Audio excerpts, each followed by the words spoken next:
Since then, I've learned, and what we wrote about in The Queering of the American Child, is this is trauma bonding. This is a cult recruitment tactic that they're doing. They are traumatizing children knowingly and on purpose in order to brainwash them into the left-wing, anti-privilege, anti-capitalist, anti-whiteness, whatever you want, beliefs.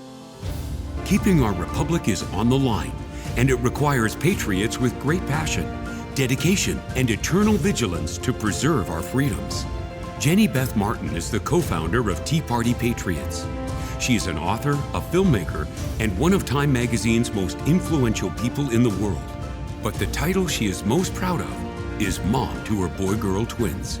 She has been at the forefront, fighting to protect America's core principles for more than a decade.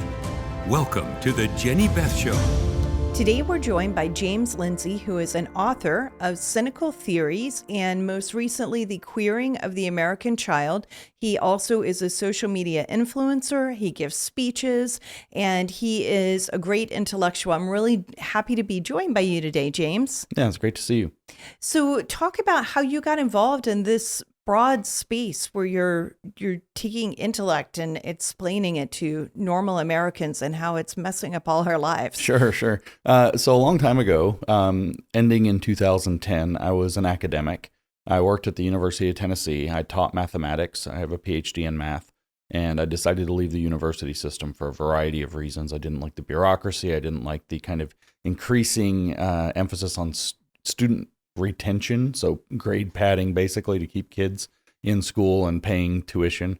It felt very off mission for me. I had other things going on with the family. And you start weighing out all the balance, on balance, all the things. I left the university.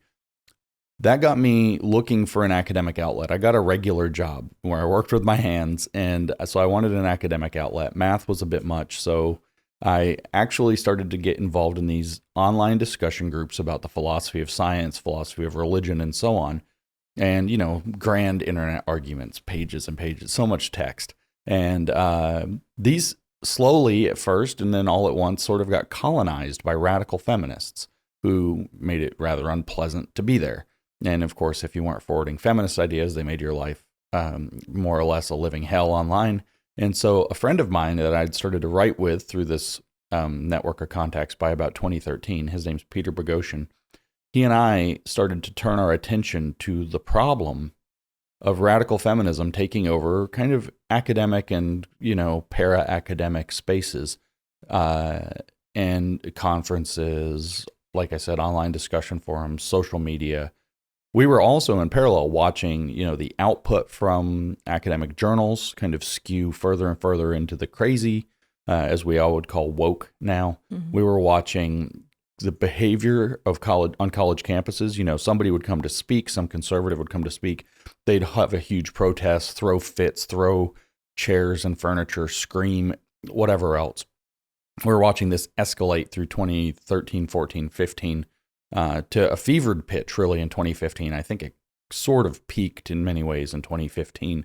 And in 2016, they published an academic paper that we thought was so beyond the pale that we were going to do something about it. And we had tried criticizing it, we had tried explaining it, we had tried engaging with it, and we just got rebuffed.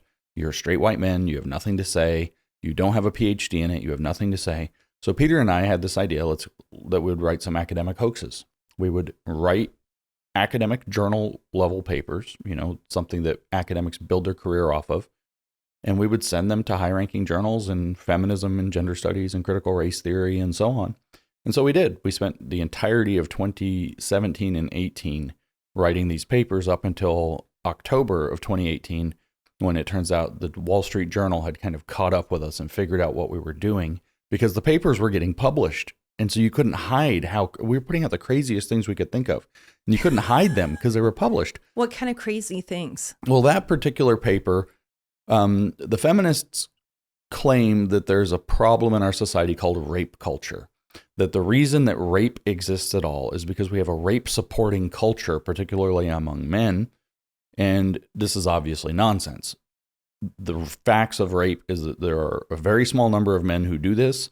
They tend to be rampant repeat offenders, and most men are not just against it, but so vigorously against it that if you're a rapist who goes to prison, not exactly, you know, healthy slice of society, you're in great danger because they really don't like rapists. So we don't actually have this. But anyway, the feminists are obsessed with this idea that there's hidden support for rape throughout the male patriarchy. So we said, well, one way we can find out if this is true is we can go to the dog park and we can watch the dogs, we'll say, interacting with one another in a very PG-13 way, and judging on how people react to what the dogs are doing, we can make inferences about their support for rape. And so we claimed that straight men were like, get him, boy, and that the women and gay men were horrified by this. And so that proves that straight men are favoring rape. And therefore, what we should do, since we use dogs as the model to understand it, is that if we were to train men the way we train dogs, out of obedience manuals and with leashes and things, then we could overcome rape culture. And this paper was accepted and published. That was the paper that got us figured out. A reporter from the Wall Street Journal saw that eventually and thought, there's no way this can be real. Started digging into it. And but the academic journals were posting it and treating it seriously. It not only was accepted to the leading academic journal in what's called feminist geography, it was given an award for excellence in scholarship in the year 2018 in their 25th anniversary year of the journal. It's not like this was just some startup. And it turns out it wasn't actually the Wall Street Journal that found us out first. It was a college student, a conservative college student, saw this paper and thought there is absolutely no way. And she doggedly chewed on this, not to make a dog reference. She doggedly chased this issue and eventually called in her help from her friend at the Wall Street Journal. And when that all got involved, it all fell apart. So we ended up writing 20 of these papers. 7 of them were actually accepted. 4 of them were actually published. The one got an award. And 7 further were still under peer review when we got caught. And a sociologist said we would have either got 11 or 12 of those 20 would have in the end been published. So it's pretty alarming what we were able to get. And I can't even talk about some of the papers in a family-friendly forum because, we see what's going on in academia. So we went in that direction. They're funny, but they're also very adult in a lot of cases. We rewrote a chapter of Mein Kampf, Hitler's manifesto, in intersectional feminist language, and that was accepted by a feminist social work journal. That got a lot of attention, and people were a little alarmed that Rush Limbaugh's claim of feminazis was always correct. And this was a big splash, but it was also very alarming for us. We did this thinking we'd expose them, maybe something would change, and it's really funny. And in the middle of it, we wrote one paper for education, and what we said was that, well, the kids are differently privileged. Some kids have more privilege, some kids have less privilege, and that's not fair. So what we're going to do is we're going to do various exercises, privilege walk, and so on, as it's called, to find out who's who. We're going to put a hierarchy on the class. We're going to, it's called a progressive stack. We're going to put a progressive stack on the class. And if you have lots of oppression, we're going to give you extra benefits and all this to the class. And if you come up with lots of privilege, then we're going to increasingly abuse you in class. And we said, but we'll do it with compassion, because we thought, A, it's funny, and B, there's no way they're going to allow us to say we're going to do child abuse in the classroom as an educational opportunity, which is how we phrased it. And it turns out the peer review came back and they said, well, your paper's not ready to publish. It needs work, but we like the idea.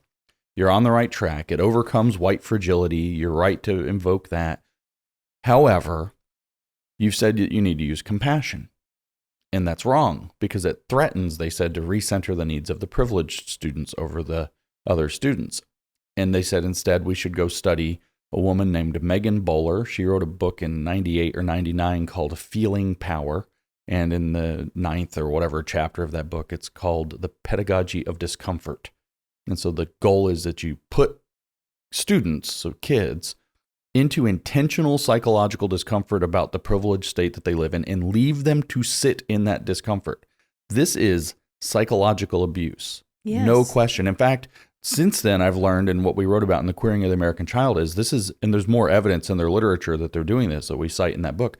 This is trauma bonding. This is a cult recruitment tactic that they're doing. They are traumatizing children knowingly and on purpose in order to brainwash them into the left-wing anti-privilege, anti-capitalist, anti-whiteness, whatever you want, beliefs. Anti-normative also. And so we were so alarmed by that peer reviewer reply. So these are actual professionals with actual PhDs.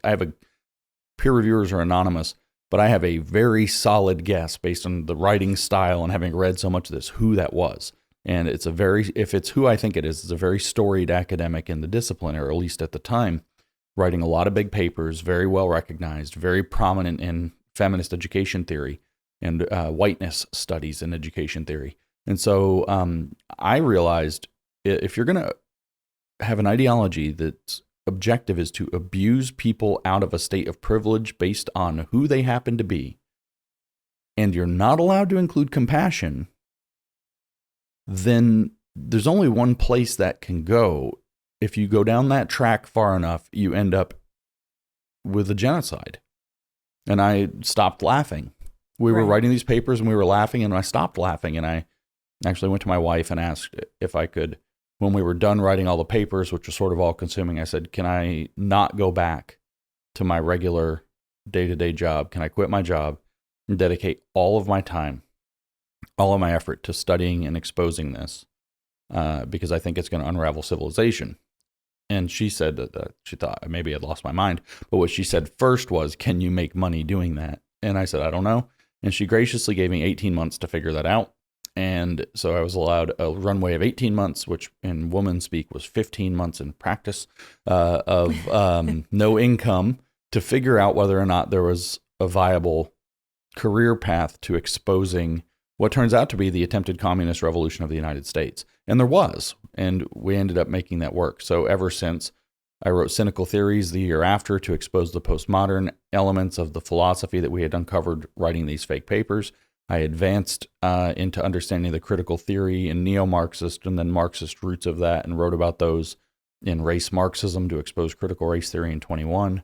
I then turned to education theory, and I thought I was going to spend 6 months there, and have been stuck there ever since, and wrote the Marxification of Education and then the Queering of the American Child. And I've continued my research into whatever totalitarian ideologies, communism particularly, but fascism as well, are coloring the moment that we find ourselves in. Why are these totalitarian philosophies coloring us? Why are we falling for this? So there's two things happening. One is that there are people doing this, and I don't think that that's as hard to figure out.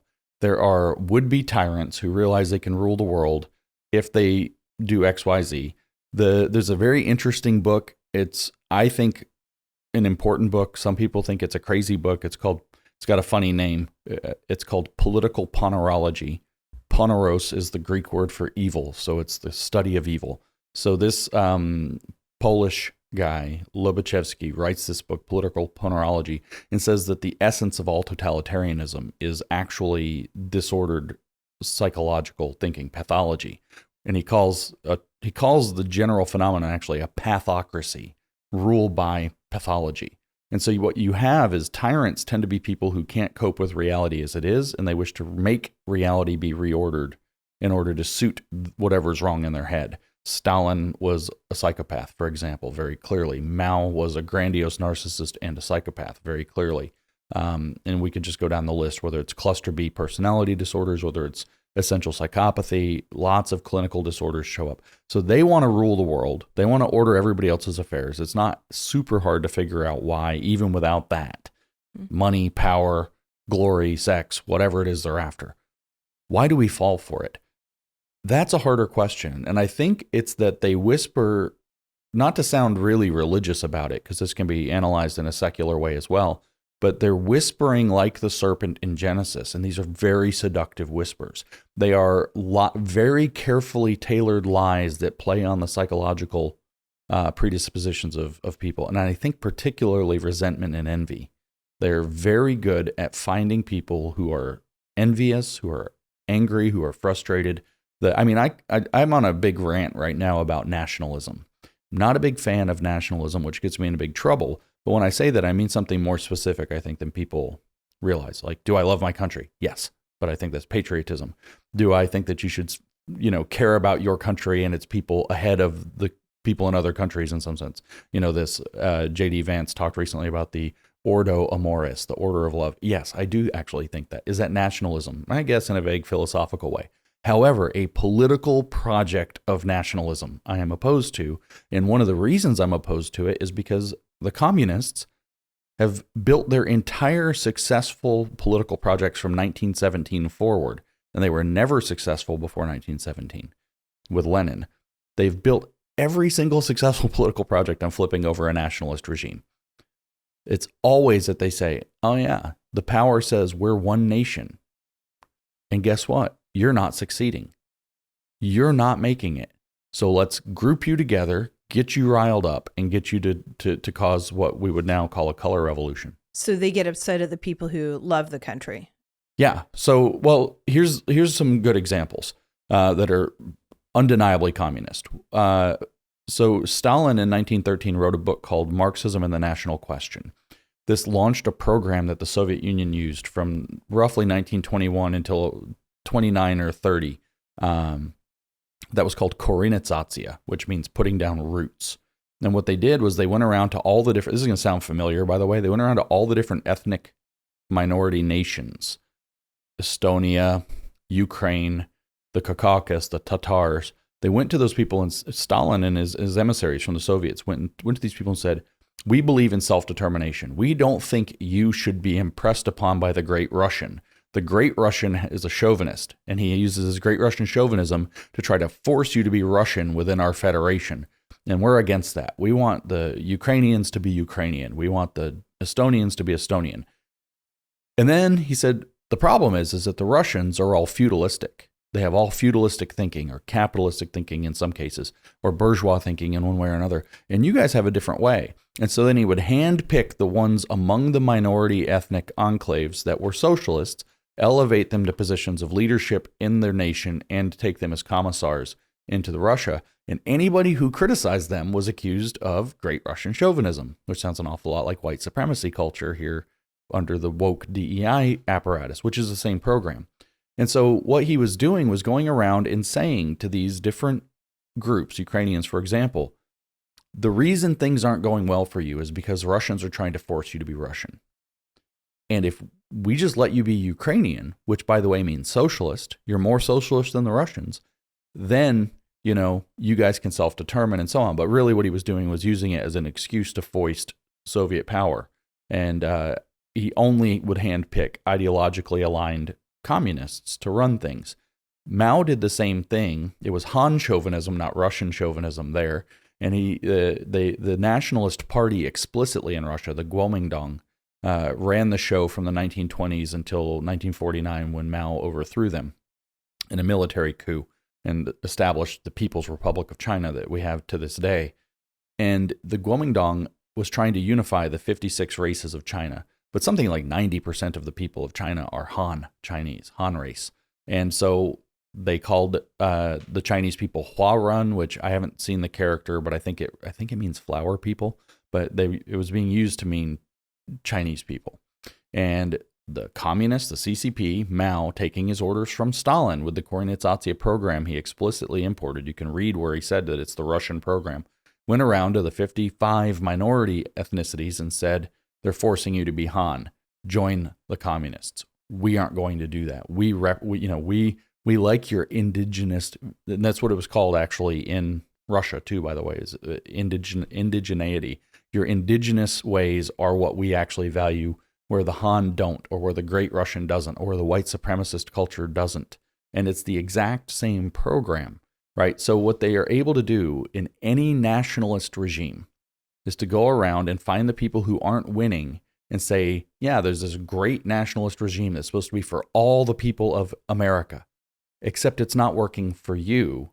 So what does that mean? It means it was constructed not to be for you.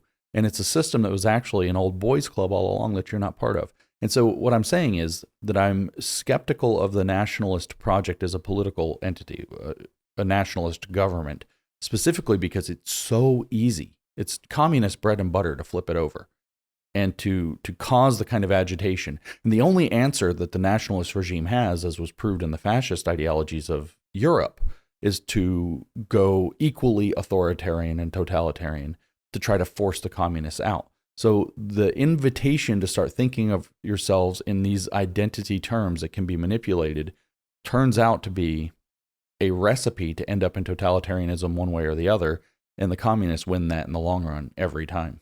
How do you prevent that? The United States, this is a controversial statement right now, and this is one, J.D. Vance has been at the center of this debate, so it's up at the highest levels, almost highest, Trump's a little higher, but the highest levels of our kind of political discourse is the United States, for example, as the example I think that's resisted it the best and the longest, is the United States a so-called propositional nation? Are we based on a set of ideals where, in essence, we actually don't care who you are or where you came from, so long as you actually embrace the ideals? So you assimilate to American culture. It doesn't matter. You can be It doesn't matter how you look or how you That's were right. born. You can be Kash Patel swearing in on the Bhagavad Gita, or you can be an evangelical Christian swearing in on the Bible, or you can be, a secularist swearing in with your hand somewhere on no book at all, or on The Road to Serfdom if you wanted, right? As Hayek, because it's a book you believe in. And we still understand that the oath that you're taking is to support the Constitution of the United States, and that you are swearing by something you truly believe in, and that's good enough. And it doesn't matter where you or your family came from, but it can and should still matter whether or not you uphold the American ideals. Do you believe in individual property rights, individual life, liberty, and property actually being the three inalienable rights? But technically, the United States is even broader than that. And this is a hard question. This is at the heart of what's called the paradox of tolerance, because we tolerate people who don't support those ideals.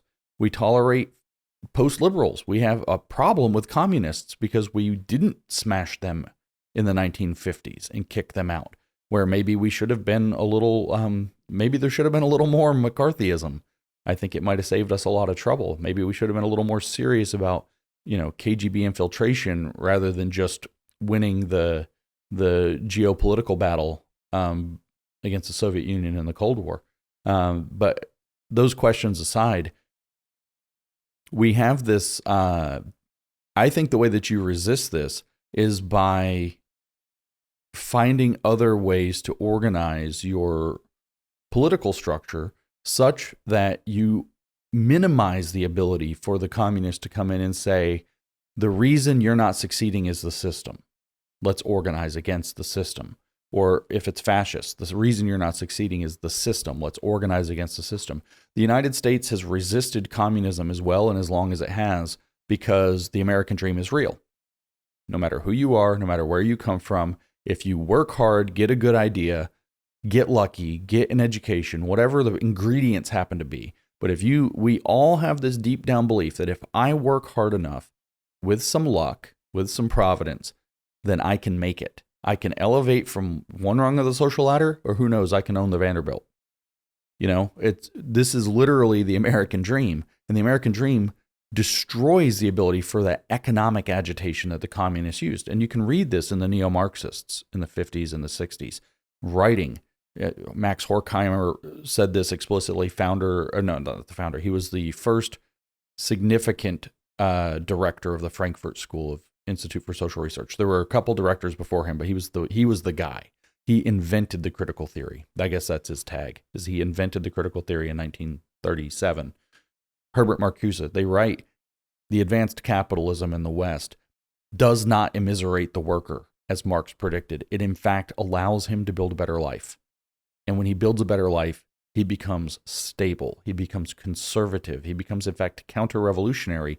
And the proletariat can no longer be located in the working class. And that's a close paraphrasing of the two of them together writing this. So the American dream was a socioeconomic and political program that was successful at repelling economic communism such that they had to switch to race, sex, sexuality, and so on to pull at the threads of America.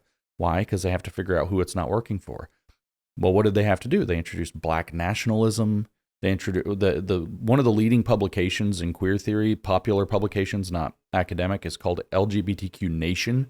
They started forcing this idea of nationhood or folkhood into the different identity categories. Women as a class, racial minorities as a class, blacks as a class within that, sexual minorities, LGBTQ as a kind of Frankenstein's monster acronym of identity categories, thinking of itself as a folk. What was the show? Queer as folk, right?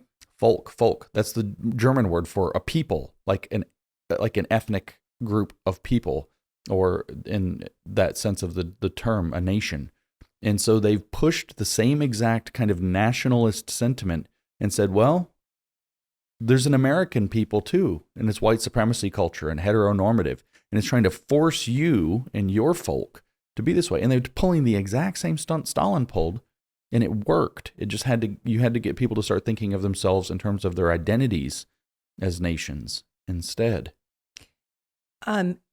James, take a step back and define for people what is communism and fascism and maybe even socialism. Just explain what they are, because we use those terms sometimes very loosely, but they are each distinct, right, even though there's similarities. Yeah, and I'm unfortunately so comfortable with the terms, I forget that normal people haven't swum in these waters. I'm glad that you're very comfortable with them. Yeah, so socialism, I think, is the place to start with these terms. So socialism is a program in which the state is organized to own and operate the means of production of society. And it almost is always a redistributive society. In other words, people are going to pay a very large amount of taxes. In pure socialism, effectively 100% tax. And then the government is going to, because it owns everything, is going to then figure out how to produce and how to distribute so that it's maximally fair. And in the kind of the Platonic ideal of socialism, everybody would have equal. No ownership at the individual level. All ownership is done by the state as the incorporation of the people. And so socialism is, I guess that's just the best way to put it, is that it's a state redistribution program that in its ideal is kind of complete. Communism is actually refers to communal ownership of all of the means of production and output of society. So you don't have the state as the incorporation of the people doing it for you anymore. We all just share like literally like one big happy family. I'm not being cliche. That the whole society, Marx compares it to a marriage. That in a marriage, that the two, he literally, was talking about how the two become one flesh. So if you and I were married, what's mine and what's yours? Well, there's not really a line. So just imagine that for everybody. The whole society operates, well, what's mine and what's yours? Well, there is no line. It's all of it's ours. And so it's very difficult to imagine what that would look like. But it's defined, therefore, as a classless society. There's nobody who's in different classes any longer because everybody shares equally. And a stateless society because you don't need a state to manage those affairs.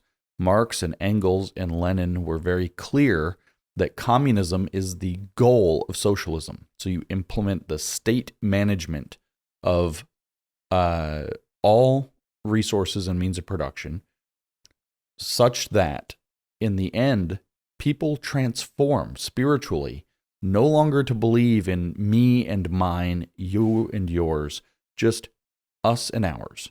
So people fundamentally spiritually transform, as Marx had it, back into who they were originally, which is this kind of one global tribal family that shares everything without boundaries. And the state, therefore, has nothing to do, so it withers away of its own accord. So Lenin says that the point of the state is to maintain class distinctions, to come in with the law and say, those rich people over there, you can't steal their stuff. So you're poor and they're rich. So the point of the state is to maintain class distinctions.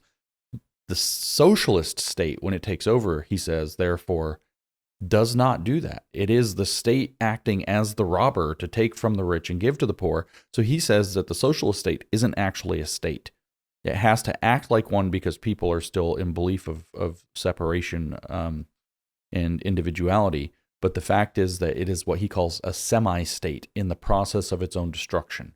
And then in the communism, it's a stateless, classless society where there is no want, there is no need. The idea is that we would live as though we were a primitive tribe sharing everything, except with all the fruits of advanced society that capitalism has brought us. And you can hear what a crackpot idea this is when you put it that way, but that's literally, Marx says that if we were to go back to the tribal situation, that's what he calls crude communism, and says it always devolves into a mess. And he talks about some really real things, and the sexual, sharing of wives and how that becomes exploitative to all the women and dangerous. And he's actually not wrong about how it degenerates. What he's wrong about is believing that you can fundamentally transform human nature to accept a stateless, classless society where everybody is exactly as equals. Right. Okay, so Marx's theory is it is a religion of spiritual transformation to accept communism through the application of being forced to accept that condition in proxy by the state. So you adopt socialism in order to brainwash people to become the communists that they're supposed to be. And fascism actually is a reaction to this. Fascism means bundle. It comes from the Italian word fasces, which means a bundle of sticks. One of the emblems for fascism is an axe that's not got a single handle, but it's a bunch of sticks tied together. And the idea is that if I have one little stick, like one citizen, it's easy to break. But if I have a bunch of sticks tied together, it doesn't matter how strong you are, you can't break it. So we're stronger bundled together. And fascism arose as a reaction to Marxism. It was a different way to organize the economy, where the state and the corporate sector would fuse into one. But there would also be this unfaltering devotion to the nation. I call fascism idolatry of the state, as a matter of fact. The state actually becomes God the Father. There's no self-sacrifice. You could say communism works like God, the state is God as Christ that sacrifices himself to the liberation of man in the long run. Not in fascism. In fascism, there is a Reich, and the state is God, and the state is going to be God forever. Mussolini is abundantly clear on this. And it's a spiritual orientation toward the state being the vehicle by which, and the nation being the vehicle by which, all human activity, including spiritual activity, is to be understood and progress. And so it's literally turning the state into the golden calf of pure idolatry. But its characteristic is primarily that the state owns everything, and which is just like in socialism. But then private interests are allowed to do as they will, make as much money as they will, as long as they do so at the pleasure of the state and in the state's at the state's direction and the state's interest. So the modern fancy terminology for this is public-private partnership, and which doesn't always have to have a bad meaning, but the way that it gets implemented really does. But fascism is where it means bundled. I think the right way to think of fascism means being bundled into the state. So if you fall outside of the state's vision or the nation or whatever it happens to be, which often becomes an ethno-nation, an ethno-state view, if you fall outside of that, well, you're not people anymore. I'm reading this book right now about Nazis and Nazi Germany, and they talk about how there were Nazis and there were people who weren't Nazis, and they all had rights, and it was all what it was, and it wasn't a big deal unless you were an enemy of the Nazis. And if you were like a Jew or a declared anti-Nazi or a communist, which were all considered to be anti-Nazi, you weren't people. You had absolutely no rights. You had no. If you were a German who wasn't a Nazi, you had due process. You had all the things under the Nazi law. But if you were against the Nazi regime, or you didn't support the German nation, or you were Jewish, or you were deemed an enemy, like and the if Jewish you were people. deemed an enemy of the Jewish people or of the German people, then you had no rights whatsoever. And that's what Mao did also, by the way, in China. So there's this weird amount of, my opinion is that the socialist phase of communism is fascism with different goals. They have to go through a fascist phase. I've said that communism is the marketing department for fascism, because in implementation, that's what it is. And then if it backfires, fascism is what you get. But fascism is the idea that the state is going to incorporate the people under kind of a complete iron will. It's an authoritarian, or actually, in Mussolini's words, it's a totalitarian style of government. So everybody's going to be brainwashed. What I've been trying to tell people lately is that we're now familiar with woke, right? And we could say critical race theory is like a woke race theory, and queer theory is a woke sexual theory. We have this idea. Fascism is woke nationalism. Okay. It's the same mechanisms as woke, the same thought processes as woke, but now the nation is the magical thing instead of some identity category. Instead of race or gender or Right. whatever else. So when you were talking about, and you said that when you're against nationalism, the things that you do agree with are that you have to look out for your country. Yeah. So you have a country. Putting your country first isn't a bad thing. I think it's necessary, as a matter of fact. And loving the country voluntarily is patriotism. That's right.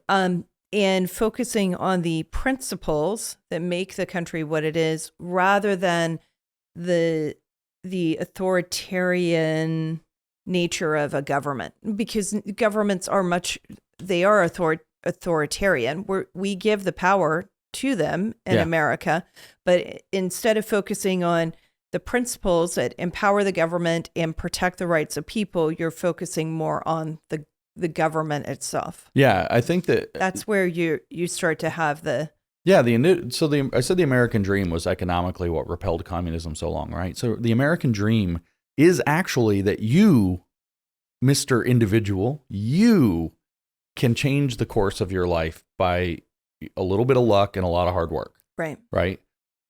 When you focus on individual rights instead of group identification, you completely neuter the communist bids for power, because the communist bid for power, which is answered with a fascist reply if it gets extreme enough, these totalitarian bids for power are saying, hey, look, you need to incorporate. Fascism is bundling people together. You need to incorporate because the system, the government or whatever, but more diffuse, more peculiarly, the system is not working for you. It's in fact cheating you. In fact, it's organized against you.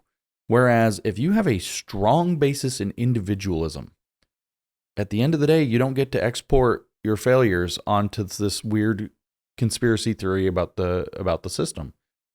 Yeah, okay, so the system is what it is, and I don't like how the system is, and maybe I can change it, but I have to do what I can do. Right. Still becomes the message. It's still on me to make it in this system. It's not for me to find other people who look like me or who think economically like me to go incorporate and basically use bully tactics to take things over. In fact, I need to work my way to the best of my ability. So if you had, for example, the Civil Rights Act working the way that it is written from 1964, not the one later in 91, you have the Civil Rights Act working the way that it's written, based off of the 14th Amendment, the way that it is written, which immediately, by the way, throws out Johnson's executive order that Trump repealed. Finally, Trump repealed about affirmative action. That was always illegal against the Civil Rights Act. If you have that, the way that the Civil Rights Act is designed is that there are what are called protected classes. And Americans have got this all screwed up, and this was the communist Korenizatsiya program applied to us. Black people are not a protected class. Race is a protected classification. So if a white person, a black person, a Hispanic person, an Asian person, it doesn't matter by race, is being discriminated against in employment or education. Those are the domains. Then they have rights for a civil rights lawsuit. So every race is equally protected. So what that means is if somebody, we'll say it's a black person, doesn't get the job, if this was actually race. If they don't get the job and it's provable that it is because of their race, they have a lawsuit and can get recompense for that. If, on the other hand, they don't get the job and they say it was because of their race and there's no evidence of that, it's like, no, tough luck, it was you. And so if the Civil Rights Act is working the way that it was intended, which I would say is what America thought it was passing when it passed in 1964, if the Civil Rights Act was working the way that it was intended, based on the 14th Amendment and its clear wording, then what we would have is a situation where it's very difficult to blame some racial system because the institutional racist system had been made illegal. Same with sexist systems with, Title IX and was it 7 that is the other one in federal employment law. So when you take away that group, we can say, well, it's unfair to this group, so we need social justice in response. You undercut the communist tool, the totalitarian tool. And what you end up with being the recipe that stops it then is individual responsibility, personal responsibility. Right. It is your responsibility for your life And the goal of the system should be, as the United States was doing, and as unfortunately the civil rights, the entire thing got hijacked immediately by President Johnson, immediately with a Great Society, with affirmative action and so on. By 1971, with the Supreme Court decision called Griggs versus Duke Power, which created and enshrined the disparate impact interpretation of civil rights law, then it became classifications of people who are inequitable in society are protected, whereas others are not. So in other words, if you have a underrepresented group, is the language we often hear today, or historically marginalized group, they actually are going to get favored treatment under this because there's a disparate impact against their group. We have to correct for that. Griggs versus Duke Power ruled that even if there's no evidence of willful discrimination, the fact of the matter is that if there is a difference in outcomes, say a smaller percentage of black people getting hired than white people, and you can find no evidence, say they all have to take a test, and more white people than black people pass the test proportionally to the number that take it, then they can just conclude that the test must be racist somehow. There's a disparate impact of that test to different groups. Therefore, the group that does worse becomes protected.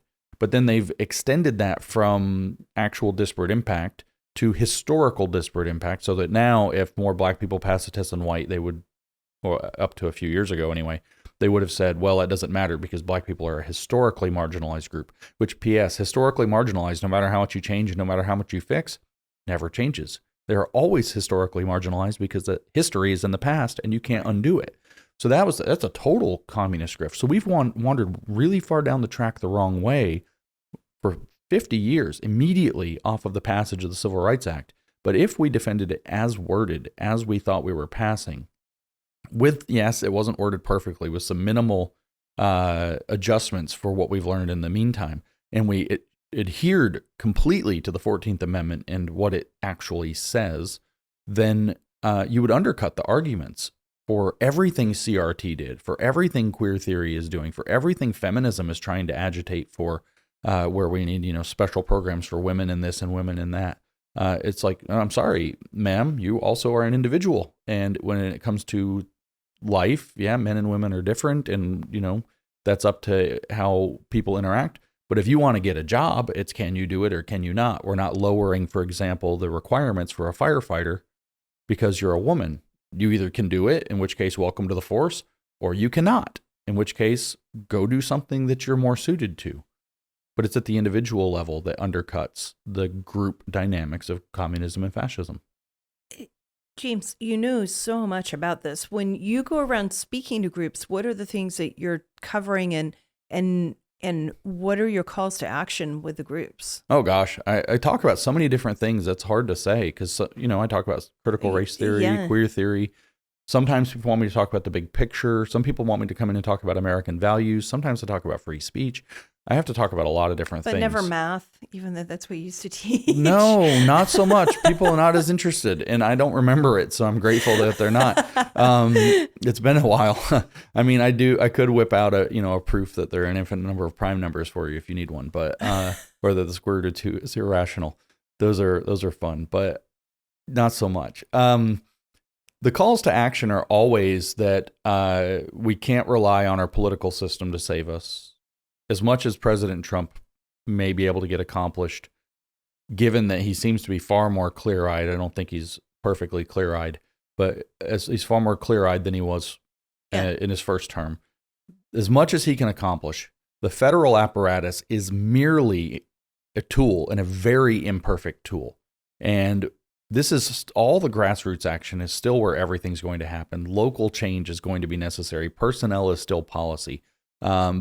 I try to be very big picture, though, in most of my talks. Mm-hmm. Like, what is this? What are we dealing with? I try to tell people specific ways that they can get involved and try to encourage them. In fact, a lot of the groups I talk to, you have no idea how important it is to be the small person. The small people doing things make everything happen. What's the old saying? Lots of small hands make a light job or something like that. I can't remember what the saying. But I'll tell them, for example, out of the Lord of the Rings, Gandalf, I'm not going to go into the whole thing like I explain it, So everybody can go look up the Lord of the Rings. But I'll tell them, Gandalf says that the coming of the two hobbits to the forest is like the loosing of two small stones that starts an avalanche.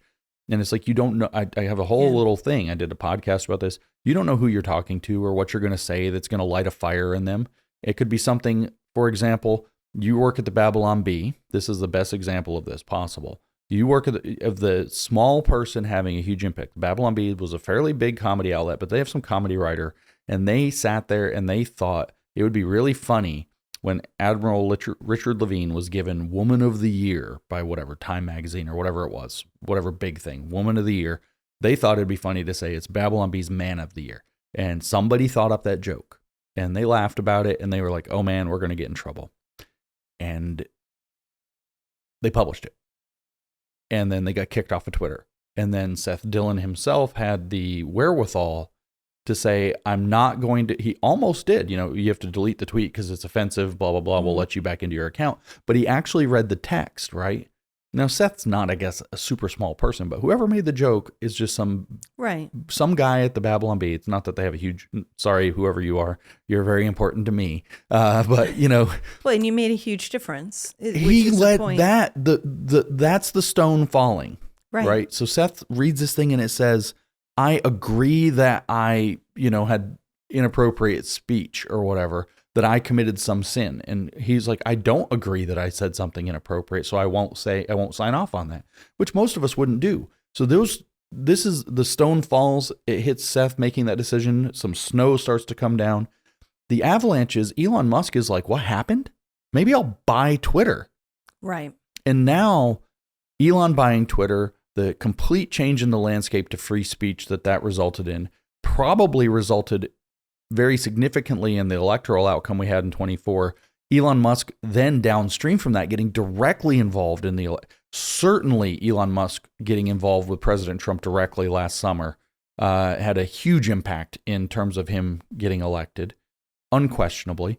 And now Elon's in there doing Doge, whether people like or hate it, one way or the other. This is historical change that's happening as a result of somebody cutting a joke about Admiral Levine being a guy at the Babylon Bee. So I always try to tell people, you think that what you do is small. The Babylon Bee thought they were making a joke. It's going to go out. They're going to get a few thousand likes. Yeah. People would laugh and it would be gone in a day or two. That's a small stone falling that led literally to a world-changing event. That is very true. And what you said about policy is, or personnel is policy. If you've been involved in politics, especially in DC, and watching an administration or a congressional staff be filled with people, you hear that phrase all the time, personnel is policy. But it applies really at school boards, it applies at county commissions. In the county that my children went to school in, Cherokee County, Georgia, they passed a resolution at the school board level saying they were not going to have critical race theory or maybe DEI. I don't remember if it was all encompassing for DEI or just critical race theory. But the school superintendent was sending out emails with the kids on the blocks looking over the fence and going, well, we have to make everything equal. Yeah. We care about equity, not equality. And they still did social emotional learning, which basically is DEI. I mean, it's a DEI by another name, or it at the very least is implementing critical social justice theory. That's what they were doing. Whether they were doing critical race theory specifically, they still were implementing critical social justice theory. And the school board was all just patting themselves on the back because they had passed this little thing. But in the personnel and the things that were being taught to the kids, still these socialist, communist, Marxist ideas are being taught to our children. Yeah. And what you're doing in exposing and teaching these complex political theories, maybe they aren't so complex, but they take time to study and to understand the history of it, is making a huge difference with parents all across this country trying to make the education system better for our children. Right. And these are the people that are going to actually make, thank you, President Trump, but these are the people who are going to make the difference.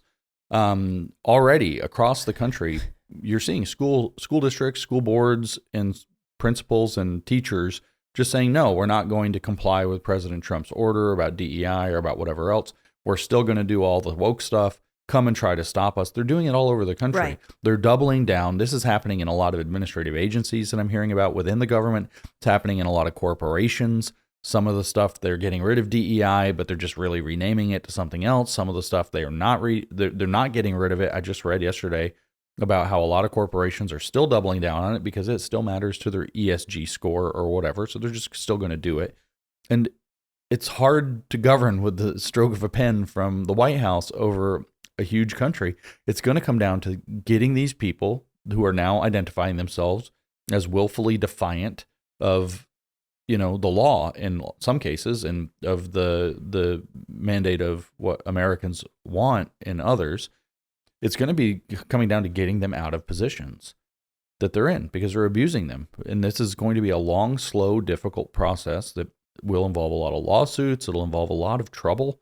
And in some cases, it'll go, a little more directly. To personalist policy on a school board, though, imagine you have one radical and 6 conservatives. Say it's a board of 7.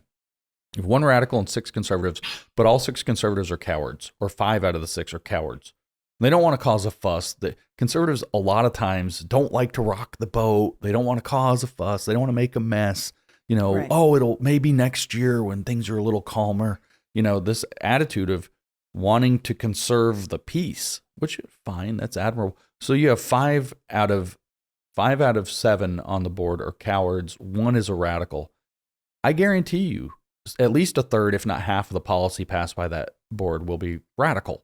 Because the radical will phrase it in a way and set up a circumstance where they'll vote along with it because they don't want to cause a fuss.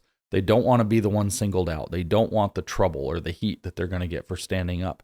And so even there, where the radical is in the extreme minority, the fact that you don't have people willing to take a firm stand for, the Constitution, for the law, whatever it happens to be, can be tremendously impactful. We're seeing huge scandals about the kinds of people that the government was employing, at least under the Biden administration, and honestly, probably before, even under Trump and his previous administration, and certainly in the Obama administration before that. And it's horrifying that our government has been employing these people. Well, their personnelist policy, and it's just as true all the way down, whether it's in a business, whether it's in a school, whether it's in a board, whether it's in a church, all of these places, if you have a rogue associate pastor at your church, it doesn't matter if they're woke. Just imagine that their goal is ultimately to split the church and take half of it with them. Imagine what that's going to be like.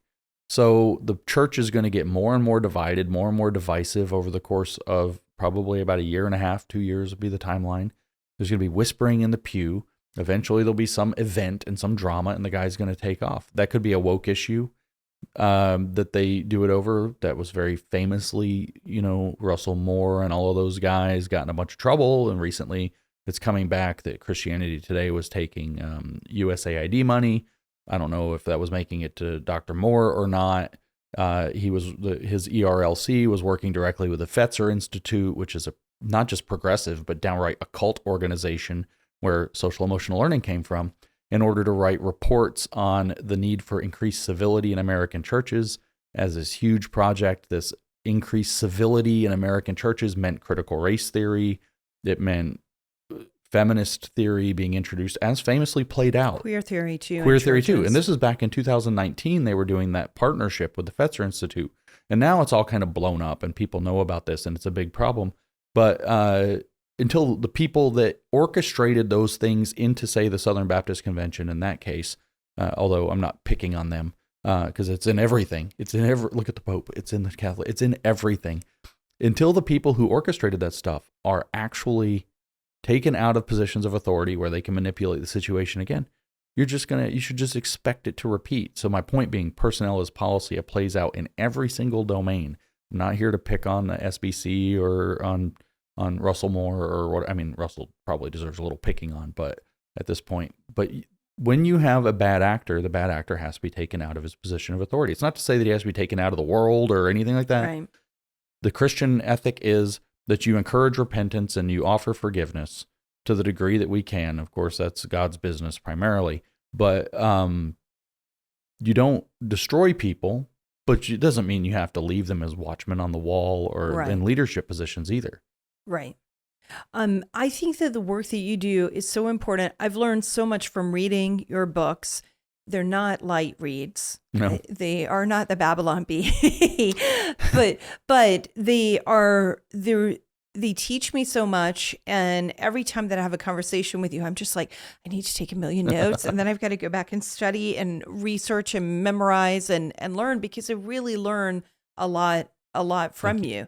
And it's clear that you have that academic background and that you're used to teaching people. And that's part of why you're able to do those deep dives and then break it down to teach people. Yeah, I used to teach math, and people, Well, that's pretty complex. That's the thing is, I used to teach math, and in particular, the primary course that I had to teach the most often was the class that people take when they aren't going to do that's their only math class that they take in college. And so it was like, how do you teach math, survey of math, to people who really not only don't like math, but don't know any? Like they're on a third or fourth grade level in college, meaningfully. They don't know how to add fractions, for example. How do you teach math? And you have to come up with so many different ways to try to explain and relate the thing. You have to say the thing 6 different ways, but then find a way to make it cohesive enough to where the 2 different ones don't confuse them. I ended up getting a lot of practice explaining complicated things to people who it's not that there's anything wrong with them, but it's not in their domain or in their wheelhouse to understand that at first blush. So how can people follow you and keep up with the work that you're doing? Primarily, I have a website. It's all supporter driven. I don't have patrons. I don't do ads. I don't have sponsorships. Nothing. I have no donors. It is all subscriber driven. So the website's called New Discourses. It's at newdiscourses.com. The podcast is affiliated with that, so it's called the New Discourses Podcast. That's my primary publishing means right now. I'm sorry, everybody, I'm lazy. But A, it's easier, faster, and B, more people listen than read anyway. So writing takes more work, and you get less connection to people out of it. So primarily, I'm producing a podcast now. Occasionally, I'm writing. But newdiscourses.com is where to go if you support the work. It's I'm very grateful to you. I'm on social media at Conceptual James. Been described in a public talk. Somebody introduced me as a knife fighter on social media. So it's not for the faint of heart. It may not be your cup of tea. I won't take it personally if you don't want to follow me on there. I am brash and rude. They should follow you anyway. They should anyway. And New Discourse, I mean, I actually am not, I don't come to any of it from a bad place, but I do have kind of a raucous, a little bit blue collar sense of humor. I grew up with a white collar dad and blue collar mom, and I've got a little bit of that, My mom used to ask me when I was a little kid, who the F taught you to talk like that? And I'm like, I don't know, Mom, But she didn't say F, she said the word, So I have that, that clap back, roughneck edge to me. And if you don't like it, it's not going to be polished professional stuff. I'm having some fun. But I hope you follow me. It'll be fun for both of us. Very good. Well, thank you so much for joining me today. James, I'm really glad you did. Thank you so much. The Jenny Beth Show is hosted by Jenny Beth Martin, produced by Kevin Mooneyhan, and directed by Luke Livingston. The Jenny Beth Show is a production of Tea Party Patriots Action. For more information, visit teapartypatriots.org. If you like this episode, let me know by hitting the like button or leaving a comment or a 5-star review. And if you want to be the first to know every time we drop a new episode, be sure to subscribe and turn on notifications for whichever platform you're listening on. If you do these simple things, it will help the podcast grow, and I'd really appreciate it. Thank you so much.